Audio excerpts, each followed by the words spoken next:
तो social security और जनधन योजना, ये दो टॉपिक्स है। सो सोशल सिक्योरिटी में यहाँ पे क्या हो सकता है, पेंशन्स, इंश्योरेंस वगैरह, ये सारी चीजें आएगी इसके अंदर। चलो क्या लिखा है यहाँ पे, as a strategy to reduce the poverty in India various social security schemes were started for the workers of unorganised sector. कौन से वर्कर्स, अनऑर्गेनाइज सेक्टर में, वो वेजिटेबल वेंडर्स हो गए, फिर स्मॉल मार्जिनल फार्मर्स हो गए, ऐसे छोटे मोटे लोग। फ्रॉम 9 मई 2015। इसमें ना एक्चुअली डेट्स बहुत सारी है, तो डेट्स को बहुत अच्छे से याद करना है हमारे को, बहुत पूछते हैं। Atal pension scheme was started in which monthly pension is paid to the people above 60 years.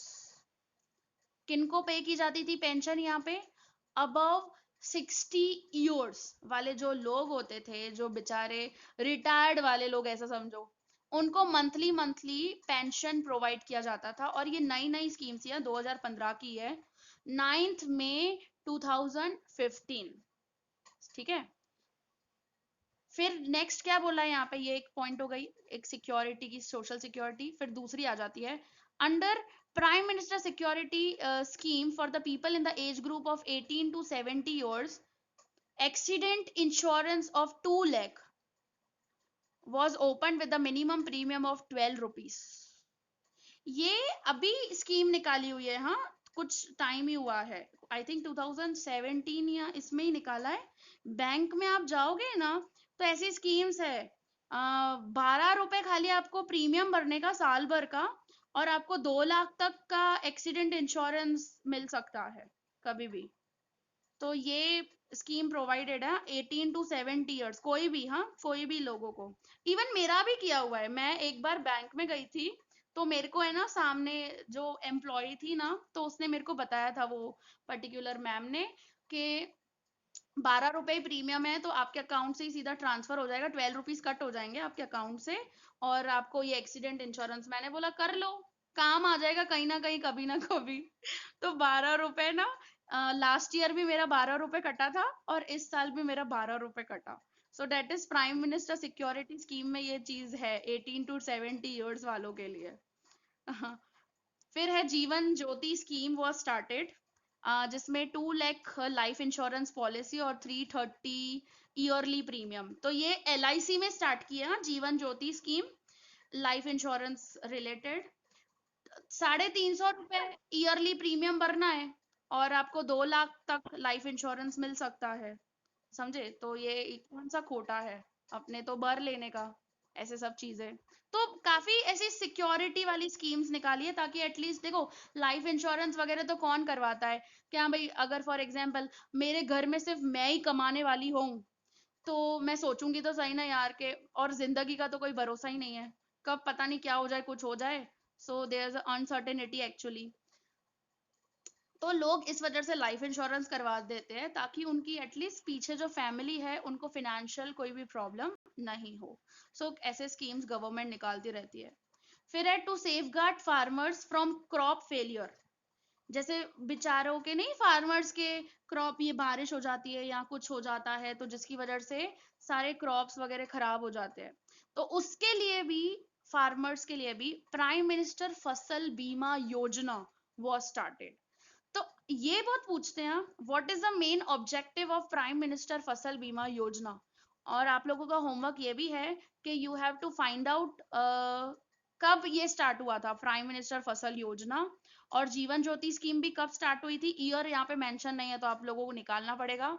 और प्राइम मिनिस्टर सिक्योरिटी स्कीम भी, ये कब स्टार्टअप, ये नए नहीं है सारे के सारे, अभी रिसेंटली स्टार्ट हुए हैं, और अभी आपके सिलेबस में डाला हुआ है। जब नया सिलेबस हुआ ना, बस उसी टाइम पे ये सारी चीजें डाली हुई है, पहले के सिलेबस में ये सारी चीजें नहीं थी। तो ऑब्जेक्टिव 1 मार्क में पूछ सकते हैं कि what is the main objective of prime minister Fasal Bima Yojana. So आप बताओगे to safeguard the farmers from the crop failure, ये चीज को लिखोगे आप, ठीक है। So that's it. Atal pension scheme security scheme 12 रुपए प्रीमियम, और जीवन ज्योति में लाइफ इंश्योरेंस 350 रुपए ईयरली प्रीमियम। अच्छा, सिद्धार्थ ने निकाल भी दिया, फसल बीमा योजना 2016 भाई, 18 फेब, क्या है, 18 फेब 2016, डन, ओके। ये फसल बीमा योजना है ना, 18 फरवरी 2016। Very good. ठीक है, अब आ जाते हैं, जैसे मैंने आपको बोला था ना कि मनरेगा और नरेगा इम्पोर्टेंट है, उसी तरीके से जन धन योजना, that is very very IMP. So this is very important. अब अपने जब चैप्टर नंबर 4 कर रहे थे, जब आपको वीडियो आ रही थी यूट्यूब की, तो उस वक्त भी जनधन योजना पे मैंने आपको बोला था शॉर्ट नोट लिखने के लिए। उस वक्त आप लोगों में से काफी जनों ने लिखा था, होमवर्क मुझे सबमिट किया था जनधन योजना के ऊपर। सो यहाँ पे अभी आ रहा है पूरा जनधन योजना। सो जनधन योजना कब स्टार्ट हुआ था मैं आपको बताऊं, जब जो 2014 में 2014 में नरेंद्र मोदी जी प्राइम मिनिस्टर बने थे। और नरेंद्र मोदी जी जैसे ही प्राइम मिनिस्टर बने, उसी साल में 15 अगस्त को जब पहली उन्होंने स्पीच दी ना अपनी एज अ प्राइम मिनिस्टर बनकर, वो स्पीच में ये स्कीम की अनाउंसमेंट की थी, प्रधानमंत्री जनधन योजना स्टार्टअप किया जाएगा। और देखो, इस स्कीम को स्टार्ट किया था कब, 28 अगस्त 2014। क्योंकि 15 अगस्त को तो उन्होंने अनाउंस किया कि हाँ भाई ये स्कीम आने वाली है, और शुरुआत कर दी 28 अगस्त 2014। और आपको पता है, वेरी फर्स्ट डे, पहले ही दिन पर 1.5 करोड़ अकाउंट्स ओपन किए गए थे। और आप लोगों को पता है कि जनधन योजना जो स्टार्ट की गई थी, क्यों स्टार्ट की गई थी, ताकि लोगों को बैंकिंग अवेयरनेस हो सके।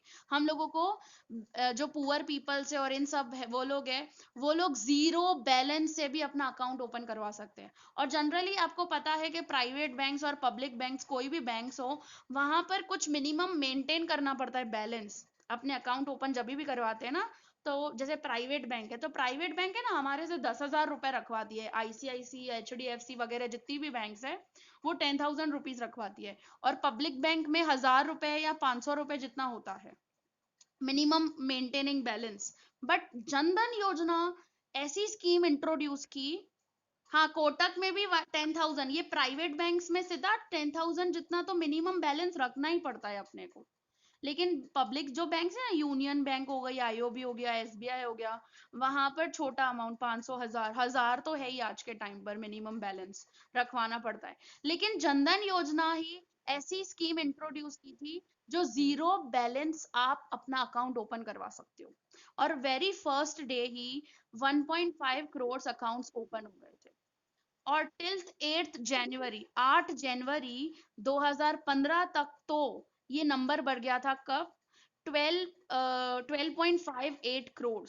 और इन्वेस्टमेंट हो गई थी बैंक्स के अंदर कितनी, 10,590 करोड़ की इन्वेस्टमेंट्स हो गई थी इनकी, ये इनकी वजह से के बैंक में अकाउंट्स ओपन करवाए, और इसकी वजह से काफी लोगों ने डिपॉजिट्स वगैरह रखे, और इसका इन्वेस्टमेंट काफी बहुत अच्छा बढ़ा था, समझे।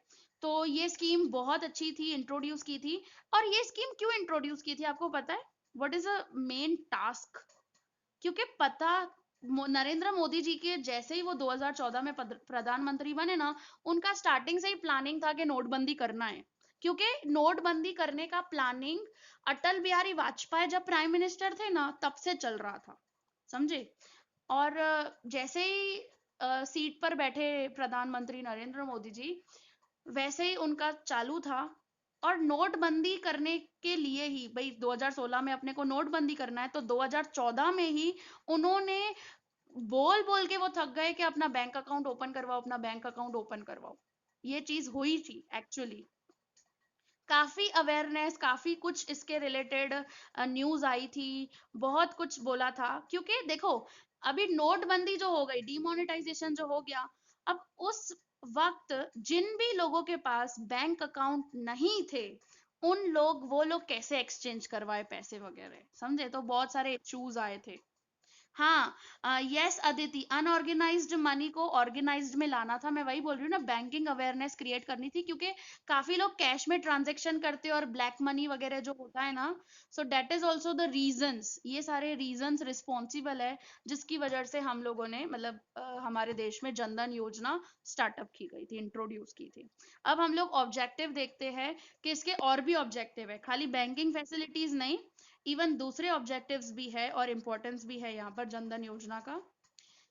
So with the objective of increasing banking facilities per capita, एक इंडिविजुअल्स को भी बैंकिंग फैसिलिटीज मिलनी चाहिए, प्लस रूरल एरियाज में भी बैंकिंग अवेयरनेस और रीजनल इनइक्वालिटीज कम होनी चाहिए। And because of these reasons, because of this objective, this योजना was started, and the main purpose was that the subsidy given to the poor families। आप मुझे बताओ, जिन भी लोगों ने जनधन योजना के रिलेटेड अपना अकाउंट ओपन करवा दिया, ठीक है, जीरो बैलेंस के साथ, आज अभी जो लॉकडाउनिंग में जो पुअर पीपल को जो फैसिलिटेट किया था, उनके अकाउंट में जो पैसा जाता वगैरह है, जैसे 500 और 1000 रुपए डिस्ट्रीब्यूट किया था ना अभी के टाइम पर, सभी को पता है ना इसके रिलेटेड, 500 और 1000 रुपीज उनके अकाउंट्स में ट्रांसफर किए थे, या इवन एलपीजी सब्सिडी दी जाती है गरीब लोगों को। तो मेन बात यही थी कि ट्रांजैक्शन एकदम क्लियर कट हो, ट्रांसपेरेंसी हो काफी, और बैंकिंग अवेयरनेस हो, ताकि गवर्नमेंट जो भी काम कर रही है वो सब कुछ दिखे, सब्सिडीज एंड ऑल जो प्रोवाइड करिए पुअर फैमिलीज को, तो डायरेक्टली उनके बैंक अकाउंट्स में ट्रांसफर करे वो, ठीक है। So, and this, the main feature of this scheme is that the bank account is opened with a zero balance, and after 5 months of opening an account, an overdraft of 5000 is also available। तो this is also benefit। जैसे ही आपने account open करवाया, उसके 5 महीने के बाद आपको overdraft भी मिला जा रहा है 5000 का। और क्या चाहिए भाई, और क्या करे सरकार लोगों के लिए। और उसके बाद भी लोग नहीं समझेंगे तो क्या कर सकते हैं हम लोग। So under this scheme, those who opened account before 26 January, मतलब जैसे ही देखो 15 अगस्त को ये स्कीम अनाउंस की थी और 28 को तो शुरू कर दी, इंट्रोड्यूस कर दी फाइनली, और जनवरी 26 जनवरी रिपब्लिक पे, जब तक जिन्होंने रिपब्लिक तक जिन्होंने भी ओपन करवा दिए थे अपने अकाउंट, उनको एक और एक्स्ट्रा बेनिफिट किया लाइफ इंश्योरेंस पॉलिसी का। इतने सारे बेनिफिट्स थे, इवन ओवरड्राफ्ट मिल रहा है, लाइफ इंश्योरेंस मिल रहा था, तो ये सारे वजह से काफी अकाउंट्स ओपन हुए थे। हाँ, बहुत अच्छा रिस्पॉन्स हुआ था। सो प्राइम मिनिस्टर जनधन योजना is prominently a scheme for the overall financial inclusion, financial अपने को हेल्प करना था और अवेयरनेस वगैरह क्रिएट करनी थी। And on the other hand it directly hits on the poverty by providing micro finance and banking facility, छोटे छोटे फाइनेंस फैसिलिटी, जैसे इनके अभी लॉकडाउनिंग की वजह से बेचारे गरीब लोगों के अकाउंट्स में 500 1000 रुपए डाल दिए। इवन 500 रुपए मेल के अकाउंट में, मैन अगर होगा तो 500, अगर फीमेल का अकाउंट है तो 1000 रुपए, ऐसा चल रहा था। तो इनइक्वालिटीज ये देखो आ रहा है ना, रीजनल इनइक्वालिटीज भी कम करनी है, और फीमेल मेल जेंडर रेशियो भी नहीं होना चाहिए इतना, जेंडर इनइक्वालिटी भी नहीं होनी चाहिए, वो सब चीजों को यहाँ पे ध्यान रखा गया था। So this is very very important Jan Dhan योजना 2014 28 अगस्त, ठीक है। तो ये डेट याद रखनी है, पहले दिन ही 1.5 करोड़ अकाउंट ओपन हो गए, प्लस जनवरी टिल 8th जनवरी 12.58 करोड़ तक इन्वेस्ट नंबर्स इंक्रीज हो गए अकाउंट्स के, और काफी अच्छा इन्वेस्टमेंट हुआ। 10590 ऐसा याद रखना है अमाउंट, ऐसे 10,590 याद रखोगे ना तो अमाउंट भूल जाओगे, 10590 ऐसे अमाउंट याद रखने का, ठीक है। ओवरड्राफ्ट भी मिला जा रहा था, ये सब फैसिलिटीज थे। सिद्धार्थ, आई नो के 500 और 1000 में क्या होगा, बट ऐसा नहीं है कि सिर्फ 500 और 1000 ही दिए गए थे, कि यू नो कि इवन उनको राशन भी दिया गया था, और राशन में 10 किलो वीट, मतलब ये जो दिया हुआ था, वीट दिया था, गेहूं दिया था, चावल दिया था 10 किलो जितना, 2 किलो जितनी चने की दाल दी थी, शुगर 1 किलो जितनी शुगर वगैरह प्रोवाइड की थी, तो ये सब भी प्रोवाइड किया था even lower middle class families को भी। तो सरकार तो कर रही थी ना, एटलीस्ट यार तुम खाओ पियो थोड़ा बहुत, जिनकी इनकम कुछ नहीं है तो एटलीस्ट तुम उतना तो, देखो लॉकडाउन नहीं है वैसे भी, तो एटलीस्ट 500 1000 से थोड़ा बहुत तो कुछ दिनों तक तो चलेगा। और राशन तो दे ही दिया था, जिनकी वजह से वो खा तो सकते, फूड फैसिलिटी तो प्रोवाइड कर ही दी थी। समझे? तो जितना हो रहा था उतना स्टेप तो उठा ही रहे थे। अभी गरीब भी तो कितने सारे, पॉवर्टी भी कितने लोग, कितने गरीब लोग हैं, और इतना सारा ट्रांसफर किया था फंड। सो सरकार के पास भी कहाँ से आएगा इतना सारा पैसा? समझे? तो ये सब चीजें ध्यान रखनी पड़ती है एक्चुअली। और इतना जल्दी स्टेप 500,000 भी बहुत बड़ी बात है किसी को देना करना। ओके, चलो फटाफट मुझे एमसीक्यू के आंसर बताते जाओ। How many minimum daily calories पर person per day is decided by Indian council of medical research. अब यहाँ पे रूरल और अर्बन कुछ नहीं लिखा है, तो आप अर्बन ही समझोगे। हाँ, इसमें वेरी गुड। चलो नेक्स्ट आ जाते हैं, फटाफट एमसीक्यू सॉल्व कर देना हम। Which what amount of rupees are decided by Tendulkar committee in the year 2011-12 for deciding poverty line in urban area? 1,000। और रूरल के लिए? रूरल 8,1।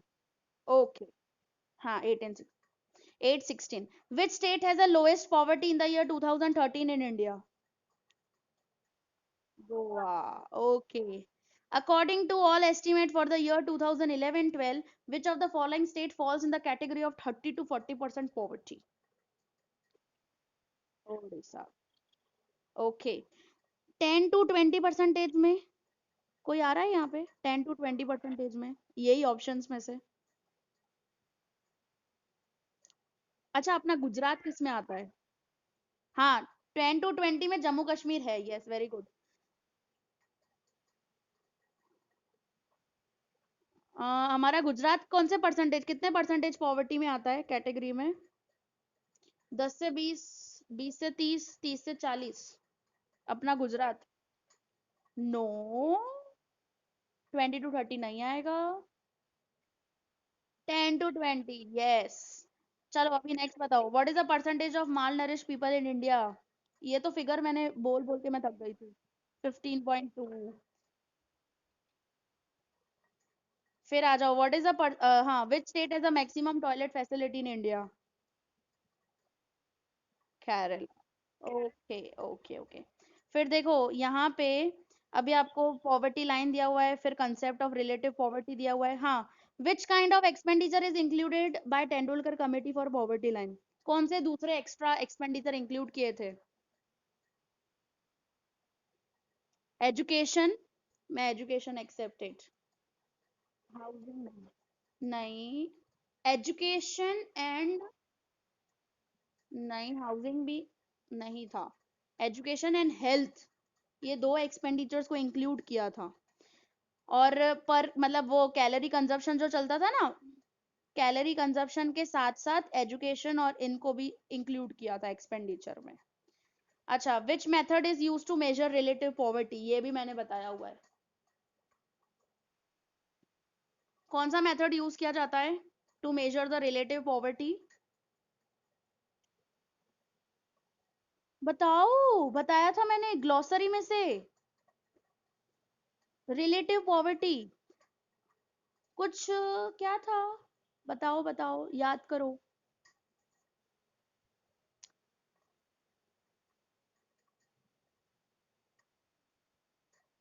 नहीं, लॉरेंस कर्व, और इसके साथ क्या था? और गिनी कोफिशिएंट। हाँ, गिनी कोफिशिएंट। ये दो मेथड्स है ना, समझे? ठीक है। फिर ये इनकम कंसेप्ट भी बताया है मैंने, मॉडर्न अप्रोच भी है। लिमिटेशंस ऑफ पॉवर्टी लाइन, क्या होगा लिमिटेशन ऑफ पॉवर्टी लाइन? ये छोटे छोटे हम बता सकते हैं। What is the limitation of poverty line? We are considering calorie consumption, और कैलोरी कंजप्शन से हम लोग किसी को जज नहीं कर सकते कि कोई इंसान पुअर है कि रिच है। हम लोग कैलोरी कंजप्शन देख रहे हैं ना, कि इतना अमाउंट होना चाहिए कैलोरी कंज्यूम करने के ऊपर। So that is the limitation of poverty line. अच्छा, फिर what is the major of absolute poverty in India? कैसे एब्सोल्यूट पॉवर्टी को मेजर किया जाता है? रिलेटिव पॉवर्टी तो पता है, लॉरेंस कर्व और Gini coefficient. Absolute poverty through poverty line. What is a measure पूछ रहे, कौन करता है वो नहीं, विच इंस्टीट्यूट विच ऑर्गेनाइजेशन वो नहीं पूछ रहे हैं, यहाँ पे पूछ रहे हैं what is a measure of absolute poverty in India. So क्या आएगा, पॉवर्टी लाइन से मेजर किया जाता है ना कि एब्सोल्यूट पॉवर्टी कितनी है इंडिया के अंदर। सो फ्लैशबैकिंग करो, एक बार रिवाइज करो पूरा, एक बार नोट्स को रिफर करो, समझे। मुझे भी पता है आप लोग थोड़ा सा बीच में से ना चला गया ऊपर से, ठीक है। फिर इकोनॉमिक कॉजेस पूछे हैं और एम्प्लॉयमेंट ओरिएंटेड प्रोग्राम्स आपसे पूछे हैं। एम्प्लॉयमेंट ओरिएंटेड में कितने आएंगे, 4, IRDP, veg employment, prime minister रोजगार योजना और नरेगा, ठीक है, ये सब आएंगे 4। फिर हेल्थ रिलेटेड इंडिकेटर्स कौन से थे, यहाँ पे पूछा है, हेल्थ रिलेटेड इंडिकेटर्स बताओ। 11 इंडिकेटर्स थे health related, life expectancy, infant mortality rate, medical facility, drinking water, toilet facility, ये सब हेल्थ से ही रिलेटेड है ना, यस और नो। न्यूट्रिशन, माल न्यूट्रिशन, एजुकेशन नहीं आएगा, ये सब हेल्थ से रिलेटेड है ना, सारे के सारे इंडिकेटर्स, ठीक है। फिर आपसे पूछा है what is the nature of poverty, तो नेचर ऑफ पॉवर्टी में दोनों बताओगे, एब्सोल्यूट एंड रिलेटिव। फिर सोशल सिक्योरिटी स्कीम्स पूछी है, तो सोशल सिक्योरिटी स्कीम्स में अटल पेंशन, लाइफ इंश्योरेंस, फिर प्राइम मिनिस्टर सिक्योरिटी स्कीम जिसका वो प्रीमियम 12 रुपए, और प्राइम मिनिस्टर फसल बीमा योजना 18 फेब 2016 जो स्टार्टअप किया गया था। तो सोशल सिक्योरिटी स्कीम्स में ये सारा लिखना है आपको पूरा, 3 मार्क्स में पूछ रहे हैं। जी जी बोलो। ये डिटेल में नहीं लिखनी है, जितना आपको दिया हुआ है ना टेक्स्ट बुक में उतनी लिखनी है, समझे। हाँ ज्यादा अपने नहीं लिखेंगे। 1 मिनट, हाँ 1 मिनट।